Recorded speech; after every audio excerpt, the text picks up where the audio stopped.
প্রধান উপদেষ্টাও বললেন যে মানুষকে বোঝাতে হবে। তাহলে তো আমাদেরকে বলতে হবে হাসিনা ভালো ছিল, কারণ হাসিনার সরকার ওই বন্দরকে ডিপি ওয়ার্ল্ডের কাছে দেওয়ার সিদ্ধান্ত নিয়েছিল, তাই না? হাসিনার অনেক খারাপ গুণের পরেও তো তাহলে বলতে হবে যে না, হাসিনা কিছু ভালো কাজ করে গেছিল, এই যে সরকার সেটাকে কন্টিনিউ করে নিয়ে যাচ্ছে। বন্দরের আমাদের কথা শোনা হলো না।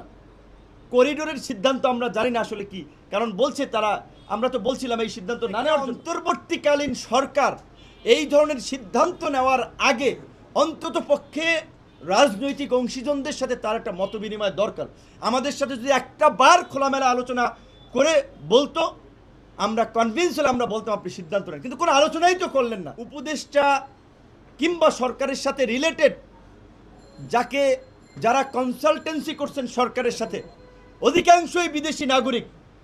তাহলে কি এখন আমরা ওই যে সমস্ত কথা বাজারে চাউর হচ্ছে, যে সমস্ত কথা আলোচনায় উঠছে, আমরা কি সেটাই ধরে নেব এই সমস্ত বিদেশি দ্বৈত নাগরিকত্ব নিয়ে তারা এসেছেন বিদেশি এজেন্ডা বাস্তবায়ন করার জন্য?